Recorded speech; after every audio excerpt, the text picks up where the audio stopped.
السلام علیکم ورحمۃ اللہ تعالی وبرکاتہ۔ نحمده ونصلي ونسلم على رسوله الكريم اما بعد فاعوذ باللہ من الشیطان الرجیم بسم اللہ الرحمن الرحیم قل ان صلاتي ونسكي ومحیاي ومماتي للہ رب العالمین۔ صدق اللہ العظیم۔ آئیے ہم اور آپ سب سے پہلے حضور سرور کائنات، فخر موجودات، باعث تخلیق کائنات، احمد مجتبی محمد مصطفیٰ صلی اللہ علیہ وسلم کی مقدس بارگاہ میں درود و سلام کا ہدیہ پیش کریں اور پڑھیں اللہم صلی علی سیدنا و مولانا محمد معدن الجود والکرم وآلہ الکرام وابنہ الکریم وبارک وسلم صلاۃ و سلام علیک یا رسول اللہ صلی اللہ تعالی علیہ وسلم۔ عزیزان ملت اسلامیہ، آج انشاءاللہ تبارک و تعالی اخلاص کے تعلق سے گفتگو ہوگی۔ اخلاص مطلب کسی چیز کو خالص کرنا، کسی چیز کو خالی کرنا، پیورٹی۔ اور یہاں مراد یہ ہے کہ عبادتوں میں خلوص ہو، عبادتوں میں للہیت ہو اور عبادتوں کو خالی کیا جائے۔ تو اب عبادتوں کو کیسے خالی کیا جائے، کن چیزوں سے خالی کیا جائے؟ مطلب یہ ہے کہ عبادتوں کو ریاکاری، دکھاوے، برے خیالات، برے وسوسوں سے خالی کیا جائے اور صرف ثواب حاصل کرنے کی نیت سے، اللہ تبارک و تعالیٰ کو راضی کرنے کی نیت سے عبادت کی جائے۔ یہ ہوتا ہے اخلاص۔ اور اخلاص یہ ایمان کے بعد سب سے زیادہ اہم چیز ہے، بلکہ ایمان میں بھی اخلاص ضروری ہے۔ اگر کوئی مخلص مومن نہیں، مطلب اپنے آپ کو مومن کہتا ہے لیکن اندر سے باطنی طور پر مومن نہیں ہے، تو وہ تو منافق ہے، وہ حقیقت میں مومن ہے ہی نہیں۔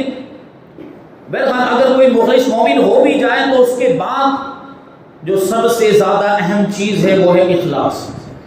عبادتوں میں اخلاص ہونا ضروری ہے، کیونکہ جو عبادت اخلاص کے بغیر ادا کی جائے، خلوص و للہیت کے بغیر ادا کی جائے، وہ عبادت اللہ کی بارگاہ میں قبول نہیں ہوتی، اس کا ثواب ضائع ہو جاتا ہے۔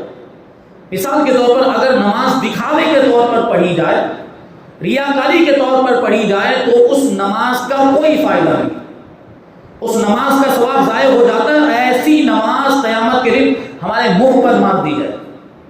اسی طرح روزے کا حال ہے، اسی طرح دوسری عبادتوں کا معاملہ ہے۔ کوئی بھی عبادت اگر اخلاص کے بغیر ادا کی جائے، ریاکاری اور دکھاوے کے طور پر، جس میں اللہ تبارک و تعالیٰ کو راضی کرنا یا ثواب حاصل کرنا مقصد نہ ہو، تو وہ عبادت بیکار ہے، بے فائدہ ہے۔ ایک حدیث پاک کی روشنی میں اس کو سمجھتے ہیں۔ اللہ کے رسول صلی اللہ علیہ وسلم ارشاد فرماتے ہیں کہ قیامت کے دن ایک شہید کو لایا جائے، یعنی جو دنیا میں شہید ہوا ہوگا اس کو لایا جائے گا۔ اللہ تبارک و تعالیٰ اس کو اپنی نعمتیں یاد دلائے گا، وہ ساری نعمتوں کا اعتراف کرے گا۔ پھر اللہ تبارک و تعالیٰ اس سے پوچھے گا کہ بتا، تو نے میری رضا کے لیے کون سا عمل کیا، مجھے راضی کرنے کے لیے کون سا عمل کیا ہے؟ تو وہ جو دنیا میں شہید ہوا تھا، وہ اللہ تبارک و تعالیٰ کی بارگاہ میں عرض کرے گا کہ پروردگار، میں نے تیرے دین کی سربلندی کے لیے، تیرا نام بلند کرنے کے لیے تیری راہ میں جہاد کیا، جہاد میں شرکت کی اور خون کے آخری قطرے تک میں لڑتا رہا، یہاں تک کہ میں نے جام شہادت نوش کر دیا۔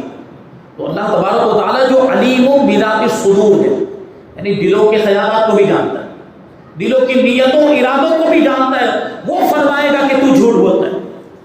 اللہ تبارک و تعالیٰ فرمائے گا کہ تو جھوٹ بولتا ہے، تو نے تو اس لیے جہاد کیا، تو نے تو اس لیے جنگ میں شرکت کی کہ تجھے بہادر کہا جائے اور تجھے مال غنیمت حاصل ہو جائے اور تجھے دنیا میں بہادر کہہ لیا گیا اور تجھے مال غنیمت بھی حاصل ہو چکا۔ پروردگار اس کے تعلق سے فرشتوں کو حکم دے گا کہ اس کو گھسیٹ کر جہنم میں ڈال دو، فرشتے فوراً حکم کی تعمیل کریں گے اور اسے گھسیٹ کر جہنم میں پہنچا دیں گے۔ سوچنے جیسی بات ہے کہ شہید ہوا، آدمی نے اپنی جان بھی قربان کر دی، لیکن بہادر کہے جانے کے لیے، یعنی شہرت حاصل کرنے کے لیے، مشہور ہونے کے لیے، یا دنیا کی لالچ میں، مال غنیمت کی لالچ میں اس نے جہاد کیا تھا، اس لیے اس کا شہید ہونا بھی بیکار، جان قربان کرنا بھی بیکار ہو گیا، اور جو بھی ثواب ملنے والا تھا وہ سب ثواب ضائع ہو گیا، اس کو شہادت کا مرتبہ ملا ہی نہیں، بلکہ وہ تو جہنمی ہو گیا، اس کو جہنم میں لے جانے کا حکم دے دیا گیا۔ پھر ایک شخص کو حاضر کیا جائے گا جو قاری عالم ہوگا، مقری ہوگا، قرآن کی تلاوت کرنے والا ہوگا، قرآن پڑھانے والا ہوگا، جس نے خوب علم سیکھا بھی ہوگا اور پوری زندگی لوگوں کو علم سکھاتا رہا ہوگا، اس کو اللہ تبارک و تعالیٰ کی بارگاہ میں حاضر کیا جائے گا اور اسے بھی نعمتیں یاد دلائی جائیں گی، وہ بھی ساری نعمتوں کا اعتراف کرے گا۔ اللہ تبارک و تعالیٰ اس سے بھی وہی سوال پوچھے گا کہ بتا تو نے میرے لیے کون سا عمل کیا، مجھے راضی کرنے کے لیے کون سا عمل کیا؟ تو وہ قاری، مقری، عالم اللہ کی بارگاہ میں عرض کرے گا کہ میں نے علم سیکھا اور میں نے لوگوں کو علم سکھایا اور تیری رضا حاصل کرنے کے لیے میں قرآن پڑھتا رہا، قرآن کی تلاوت کرتا رہا۔ تو اللہ تبارک و تعالیٰ اس سے بھی وہی ارشاد فرمائے گا کہ تو جھوٹا ہے، تو جھوٹ بولتا ہے، تو نے علم حاصل کیا، لوگوں کو دکھانے کے لیے علم حاصل کیا، تو نے علم حاصل کیا اور تو نے علم سکھایا، اس وجہ سے لوگوں کو علم سکھایا تاکہ تجھے قاری کہا جائے، تاکہ تجھے عالم کہا جائے، اور وہ دنیا میں تجھے کہا جا چکا ہے، عالم اور قاری تجھے دنیا میں کہہ لیا گیا، فصحبہ، اب اس کے تعلق سے بھی حکم ہوگا اور اسے بھی گھسیٹ کر جہنم میں ڈال دیا جائے گا۔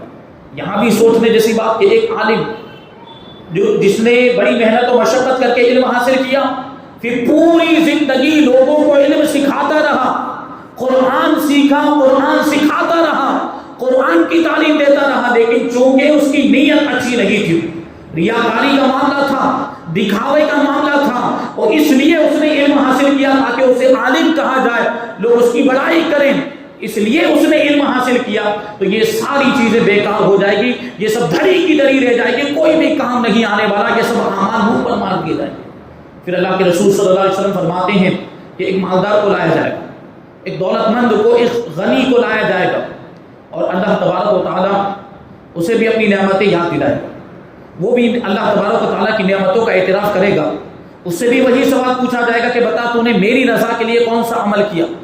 تو وہ بندہ جواب دے گا جو دنیا میں بہت مالدار تھا، وہ کہے گا کہ اے پروردگار، ہر وہ راستہ، ہر وہ راہ جس میں تجھے خرچ کرنا پسند ہو، ہر اس راستے میں نے تیری رضا حاصل کرنے کے لیے مال خرچ کیا، میں نے زکوٰۃ بھی دی، میں نے صدقہ بھی دیا، میں نے غریبوں کی مدد بھی کی، میں نے خیرات بھی کی، میں نے ضرورت مندوں کی ضرورت کو بھی پورا کیا، یتیموں کا بھی خیال کیا، مسکینوں کا بھی خیال کیا، بیواؤں کا بھی خیال کیا، جہاں جہاں تجھے خرچ کرنا پسند تھا ہر اس جگہ پر میں نے خرچ کیا تیری رضا حاصل کرنے کے لیے۔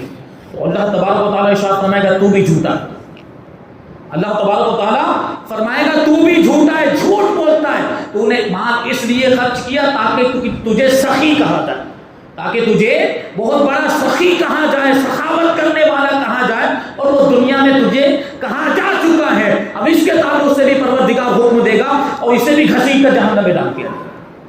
تو پتا چلا کہ اخلاص بہت ہی اہم چیز ہے، اخلاص ہو تو عبادتیں مقبول ہوتی، اگر اخلاص نہیں تو شہید کی قربانی بھی کوئی فائدہ نہیں دے گی، شہید نے جو اپنی جان قربان کر دی اس کا بھی کوئی مطلب نہیں، اگر اخلاص نہیں تو عالم اور مقری نے جو اتنی خدمات انجام دی وہ بھی کوئی فائدہ نہیں دے گی، اور اگر اخلاص نہیں تو جو مال خرچ کیا یہ مال کا خرچ کرنا بھی کوئی فائدہ نہیں دے گا۔ بنیادی چیز ہے اخلاص، عبادتوں میں اخلاص ہونا چاہیے، عبادتوں میں ریاکاری اور دکھاوا نہیں ہونا چاہیے۔ اور آپ دیکھتے ہیں بہت سارے ایسے لوگ ہیں جو نمازیں بھی دکھاوے کے لیے پڑھتے ہیں، نماز اس لیے پڑھتے ہیں کہ ان کو نمازی کہا جائے، ان کو بہت نیک متقی پرہیزگار سمجھا جائے، تو اگر ایسی نیتیں ہیں دکھاوے کی اور ریاکاری کی نیتیں ہیں تو ان کی یہ نمازیں قیامت کے دن ان کے منہ پر مار دی جائے گی، ایسی نمازوں کا ثواب ضائع ہو جاتا ہے۔ بہت سے لوگ جو لوگوں کے سامنے ہوں گے تو خوب اچھی طرح نماز پڑھیں گے اور تنہائی میں نماز نہیں پڑھیں گے، ایسے لوگوں کو آپ دیکھیں کہیں سفر پر جائیں تو ان کا سارا خلوص باہر آ جاتا ہے اور سارے خلوص اس کا جو ہے کہ چٹھا سب کھل کر باہر وہ راز فاش ہو جاتا ہے کہ سفر میں پھر ان کو نماز کی یاد نہیں آتی۔ بھائی کیا سفر میں نماز نہیں؟ سفر میں بھی تو نماز ہے، اگر حضر میں نماز ہے تو سفر میں بھی نماز فرض ہے. تو یہاں تو نماز پڑھتا ہے سب کے سامنے، لیکن تنہائی میں نماز نہیں پڑھتا یا سفر میں نماز نہیں پڑھتا. مطلب کیا ہوا؟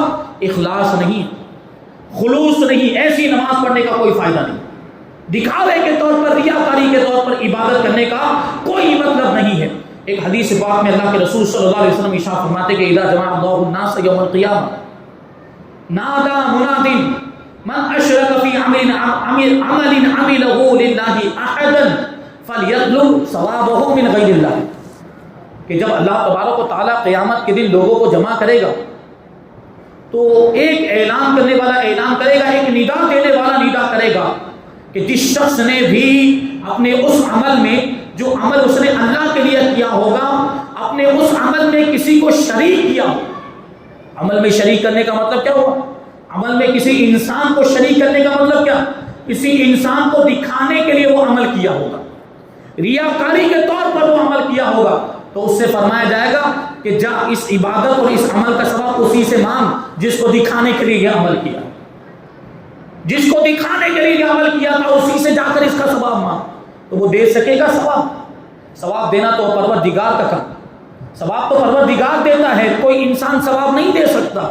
لیکن وہاں یہ فرمایا جائے گا اگر ریاکاری کے طور پر کوئی عمل کیا ہوگا، دکھاوے کے طور پر کوئی عمل کیا ہوگا، تو فرمایا جائے گا کہ جس کو دکھانے کے لیے عمل کیا ہے اسی سے جا کر ثواب طلب کرو. تو یہ دنیا والے ہمیں کام نہیں آنے والے. ہمارے اعمال، اگر ہم نے ہمارے اعمال کو سنبھال کر رکھا، خلوص کے ساتھ، للہیت کے ساتھ اگر عمل کیا ہے تو یہ اعمال ہمیں آخرت میں کام آئیں گے. اور اگر اس میں ریاکاری، دکھاوا، خلوص، للہیت نہیں ہے، ریاکاری و دکھاوا ہے، تو ایسی صورت میں یہ اعمال ہمارے کام نہیں آنے والے. ٹھیک ہے، اللہ والوں کی زندگیوں کو دیکھیں آپ.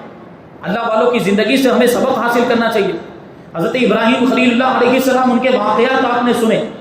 حضرت ابراہیم خلیل اللہ کو اللہ تبارک و تعالیٰ کا حکم ہوا تو آپ نے اپنے وطن کو بھی چھوڑ دیا، اپنے رشتہ داروں کو بھی چھوڑ دیا، اپنے چچا کو بھی چھوڑ دیا، بلکہ اپنی بیوی حضرت ہاجرہ رضی اللہ تعالیٰ عنہ اور اپنے لخت جگر نور نظر حضرت اسماعیل علیہ السلام کو ایک بے آب و گیاہ میدان میں بغیر کسی سہارے کے چھوڑ دیا. وہاں کوئی نہیں، ان کا ساتھی نہیں، اور کوئی دوسرا جو ہے کہ ہمدم اور مونس اور غمخوار نہیں. حضرت ابراہیم علیہ السلام اللہ کے حکم پر عمل کرتے ہوئے ان کو وہاں پر چھوڑ آئے. یہ کیا تھا؟ یہ خلوص تھا، یہ للہیت تھی، اور یہی خلوص تھا.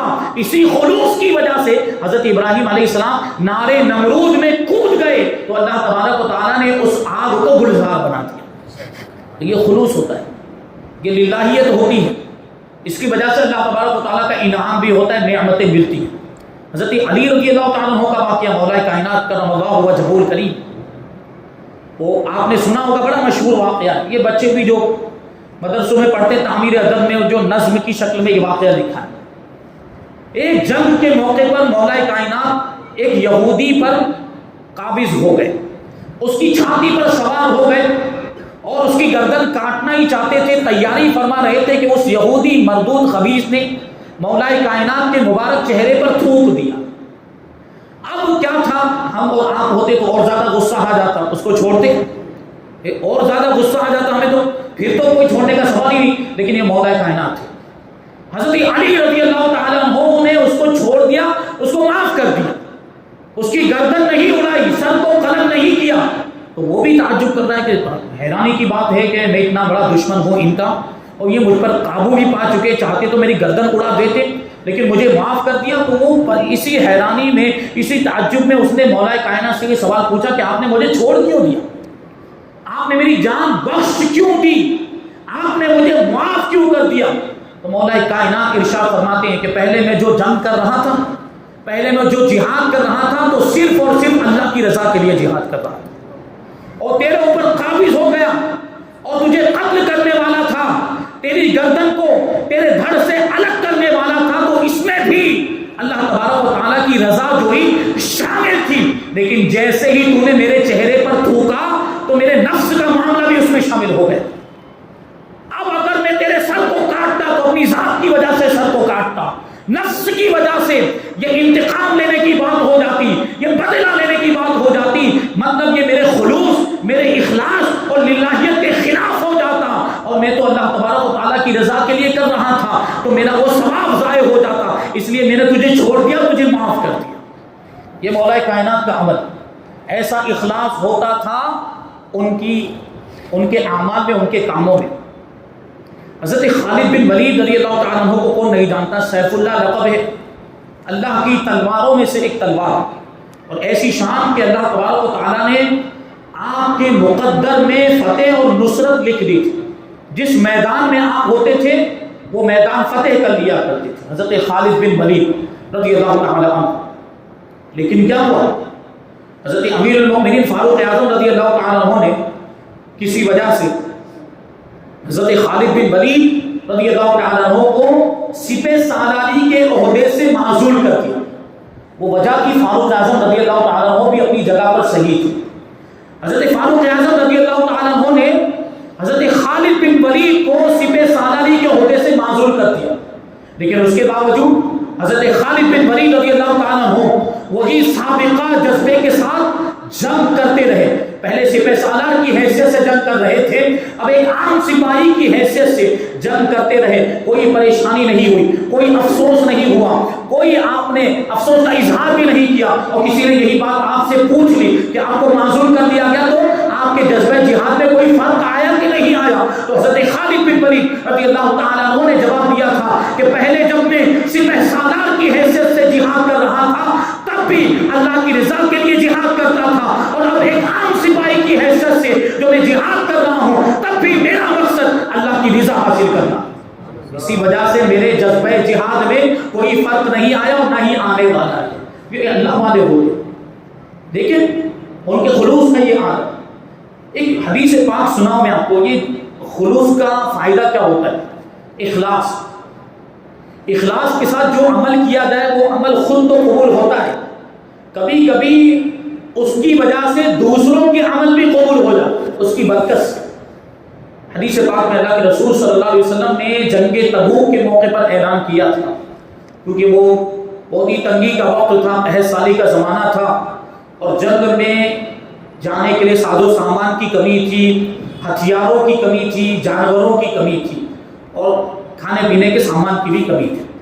تو اللہ کے رسول صلی اللہ علیہ وسلم نے اعلان کیا کہ کون ہے جو جنگ کے لیے ساز و سامان مہیا کرے، یعنی اپنا مال خرچ کرے جنگی سامان خریدنے کے لیے۔ تو اب اللہ کے رسول صلی اللہ علیہ وسلم کا حکم سنتے ہی تمام صحابہ کرام اپنی استطاعت اور طاقت کے مطابق حضور پاک صلی اللہ علیہ وسلم کی بارگاہ میں مال و اسباب، ساز و سامان پیش کرنے لگے۔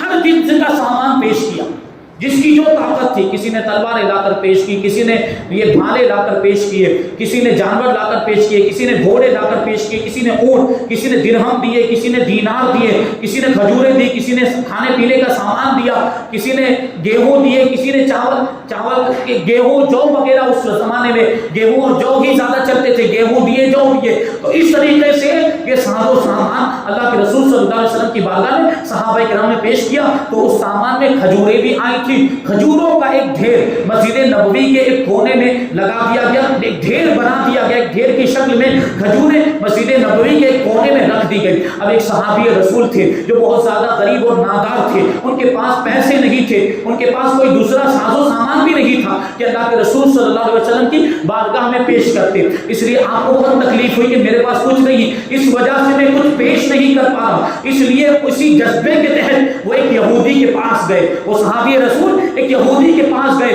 اس یہودی کا ایک باغ تھا، اور اس باغ کو کنویں سے ڈول کے ذریعے پانی کھینچ کر سیراب کیا جاتا تھا۔ صحابی رسول نے اس یہودی سے کہا کہ یہ باغ جو تمہارا یہ کنویں سے ڈول کھینچ کر سیراب کیا جاتا ہے، اگر میں اس ڈول کے ذریعے پانی کھینچ کر تمہارے باغ کو سیراب کر دوں تو اس کے بدلے میں مجھے کیا دو گے؟ تو اس یہودی نے جواب دیا کہ 2 سا کھجوریں دوں گا، یعنی ایک سا جو ہے تقریباً 4 کلو کے برابر ہوتا ہے، یعنی تقریباً 8 کلو کھجوریں میں تم کو اس خدمت کے بدلے میں دے دوں گا۔ تو اب وہ صحابی رسول پوری رات اس کنویں سے پانی نکالتے رہے اور اس یہودی کے باغ کو سیراب کرتے رہے۔ ساری رات اسی میں گزر گئی اور پوری رات محنت کرتے رہے، پوری رات آپ نے مشقت کی، تکلیف برداشت کی، اور صبح کو وہ جب اس کا پورا باغ سیراب ہو گیا تو وہ صحابی رسول اس یہودی کے پاس پہنچے اور یہودی سے کہا کہ ہماری جو بات طے ہوئی تھی اس کے مطابق میں نے جو کام تھا وہ کام انجام دے دیا، اب میری اجرت مجھے دے دو، جو کھجوروں کا تم نے وعدہ کیا تھا وہ کھجوریں مجھے دے دو۔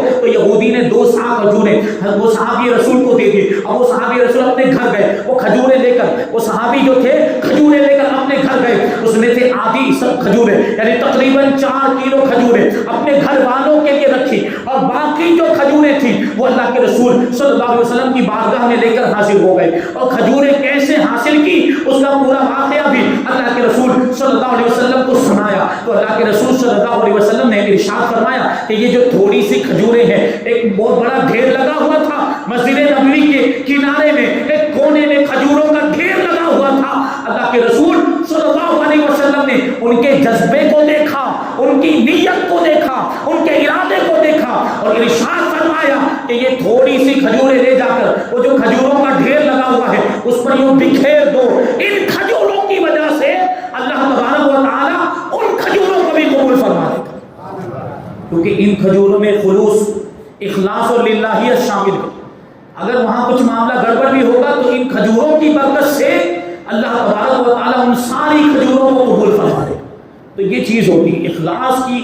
اخلاص کے ساتھ جو عمل کیا جائے وہ عمل تو یقیناً اللہ کی بارگاہ میں مقبول ہوتا ہے.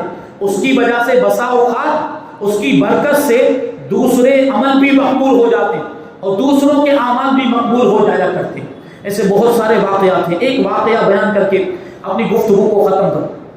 حضرت مالک بن دینار رضی اللہ تعالیٰ عنہ بڑے اللہ کے برگزیدہ بندے, اللہ کے ولی کامل اور صوفی باصفا گزرے. ان کا واقعہ ہے کہ ایک مرتبہ حج کے ارادے سے مکہ مکرمہ آپ جا رہے تھے, ایک قافلے میں شامل تھے. قافلہ روانہ, راستے میں ایک نوجوان ملا. وہ نوجوان پراگندہ بال بکھرے ہوئے, گرد و غبار کپڑے میں لگا ہوا ہے, وہ بھی اس قافلے میں شامل ہو گئے. تو حضرت مالک بن دینار رحمۃ اللہ تعالی علیہ نے اس نوجوان سے پوچھا کہاں جانے کا ارادہ ہے؟ تو اس نے کہا الی اللہ, اللہ کی جانب. حضرت مالک بن دینار نے پوچھا کہ کہاں سے آ رہے ہو؟ تو اس نے جواب دیا من عند اللہ, اللہ کی طرف سے آ رہا ہوں. اس کے جواب بھی کیسے تھے؟ تو حضرت مالک بن دینار نے فرمایا کہ تمہارے پاس زیادہ راہ نہیں ہے, تمہارے پاس سواری نہیں, کیسے سفر کرے گا؟ کیسے سفر کرو گے؟ یہ راستہ بہت کٹھن ہے, یہ سفر بہت لمبا ہے, راستے میں خطرہ ہے, تو اس کے لیے زیادہ راہ ہونا چاہیے, سفر کا سامان ہونا چاہیے, کھانے پینے کا سامان ہونا چاہیے, سواری ہونی چاہیے. تمہارے پاس کچھ ہے کہ نہیں؟ تو وہ نوجوان جواب دیتا ہے کہ میرے پاس اگرچہ زیادہ راہ نہیں ہے, میرے پاس اگرچہ سواری نہیں ہے, سفر کا سامان نہیں ہے, کھانے پینے کا سامان نہیں, لیکن میرے پاس اللہ تبارک و تعالیٰ کے 5 اسماء ہیں. یعنی میرے پاس اللہ تبارک و تعالیٰ کے 5 نام ہیں, اور وہی نام میرے لیے کافی ہیں. تو حضرت مالک بن دینار نے پوچھا کون سے نام ہیں؟ تو وہ کہتا ہے کاف ہا یا عین صاد, یہ 5 نام میرے لیے کافی ہیں. یہ حروف مقطعات میں سے کاف ہا یا عین صاد. آپ قرآن پڑھتے ہیں, آپ نے یہ کہیں تو پڑھا ہوگا. کہاں پر؟ 16ویں پارے میں سورہ مریم کے شروع میں, اور بہت ساری سورتوں کے شروع میں ایسے حروف آئے ہیں جن کو حروف مقطعات کہا جاتا ہے. ان کا معنی مطلب کیا ہے وہ اللہ ہی بہتر جانتا, اور اس کے بتانے سے اس کے پیارے حبیب صلی اللہ علیہ وسلم جانتے ہیں. لیکن یہ کوئی کچھ معرفت والے ہوتے, کچھ اللہ والے ہوتے, کچھ اللہ کے ولی ہوتے جو اللہ کے رازوں میں سے بعض رازوں کو جان لیا کرتے ہیں. تو انہی میں سے یہ نوجوان بھی رہا ہوگا. یہ نوجوان کہتا ہے کہ میرے پاس اللہ تبارک و تعالیٰ کے 5 اسماء ہیں, اللہ تبارک و تعالیٰ کے 5 نام ہیں, اور وہی نام میرے لیے کافی ہے. تو حضرت مالک بن دینار نے فرمایا کہ اس کا مطلب کیا ہوتا ہے؟ تو وہ جواب دیتا ہے کہ کاف کا مطلب ہوا کافی, کاف کا مطلب ہوا کافی, کافی مطلب میرے لیے اللہ کافی ہے, یعنی میری مدد کرنے والا. اور ہا کا مطلب ہادی, ہادی کا مطلب رہنمائی کرنے والا. اور یا کا مطلب ہوتا ہے مؤدی, مؤدی کا مطلب منزل مقصود تک پہنچانے والا. اور اس کے بعد ہے یا کا مطلب مؤدی, یا آ گیا. اس میں عین کا مطلب ہوتا ہے عالم, عالم مطلب جاننے والا, یعنی پروردگار میری حالت کو جاننے والا. اور صاد کا مطلب ہوتا ہے صادق, صادق مطلب سچا, یعنی اللہ تبارک و تعالیٰ اپنے وعدے میں سچا ہے. اپنے بندوں سے وہ جو وعدہ فرماتا ہے تو کبھی وعدہ خلافی نہیں فرماتا. اس نے اپنے بندوں کی مدد کا وعدہ کیا ہے, تو میرے پروردگار کے وعدے پر مجھے یقین ہے کہ وہ میری مدد فرمائے گا, وہ میرے لیے کافی بھی ہے, وہ مجھے منزل مقصود تک پہنچائے گا بھی, میری حالت کو جاننے والا بھی ہے, اور وہ اپنے وعدے میں سچا بھی ہے. تو میرے لیے میرا پروردگار ہی کافی ہے. اب نہ مجھے زیادہ راہ کی ضرورت ہے, نہ مجھے سفر کے سامان کی ضرورت ہے, نہ ہی کسی سواری کی ضرورت ہے. یہ وہ نوجوان تھا.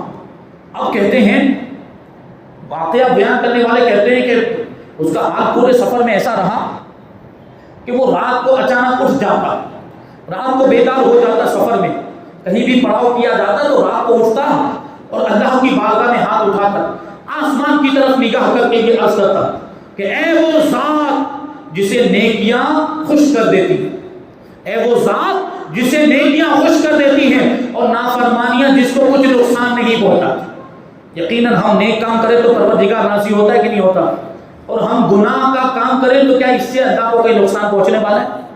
کوئی نقصان نہیں, اس کا کوئی کچھ نہیں بگاڑ سکتا, اللہ تبارک و تعالیٰ کو کوئی نقصان نہیں پہنچا سکتا. یہی بات اس نے عرض کی کہ اے وہ ذات جس کو نیکیاں خوش کر دیتی ہیں اور نافرمانیاں جس کو کوئی نقصان نہیں پہنچاتی, اے پروردگار تو مجھے نیکیوں کی توفیق عطا فرما, مجھ سے وہ کام لے لے جو تجھے خوش کرتا ہے, یعنی مجھ سے نیکیوں والے کام لے جو تجھے خوش کرتی, جو تجھے پسند ہے, اور میرے گناہوں کو معاف فرما دے جو گناہ تجھے کوئی نقصان نہیں پہنچاتے.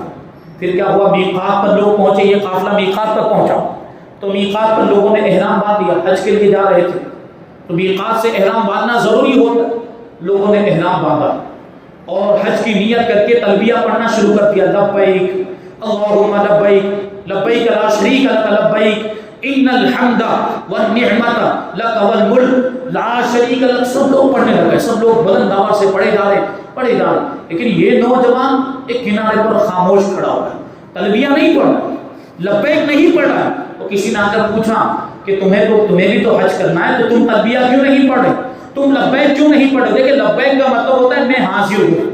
لبیک کا کیا مطلب ہوتا ہے؟ میں حاضر ہوں, اے پروردگار میں تیری بارگاہ میں حاضر ہوں. جب اس نوجوان سے پوچھنے والے نے پوچھا کہ تم لبیک کیوں نہیں پڑھتے ہو تو وہ نوجوان جواب دیتا ہے کہ مجھے اس بات سے ڈر لگتا ہے کہ کہیں میں لبیک پڑھوں, یعنی کہیں میں یہ اللہ کی بارگاہ میں عرض کروں کہ اے پروردگار میں حاضر ہوں, تو کہیں اللہ کی طرف سے یہ جواب نہ آ جائے لا لبیک, نہیں تو حاضر نہیں ہے تو میں اللہ کی بارگاہ میں کیا جواب دوں گا, کون سا منہ لے کر اللہ کی بارگاہ میں جاؤں گا. یہ اس کے خوف کا عالم تھا, یہ اس کے ڈر کا عالم, یہ اس کے خلوص کا عالم تھا, یہ اس کا اخلاص تھا. وہ لبیک بھی نہیں پڑھا. بہرحال کسی طریقے سے مینا میں پہنچے تو حضرت مالک بن دینار رضی اللہ تعالیٰ عنہ کی وہاں پر بھی اس سے ملاقات ہو گئی.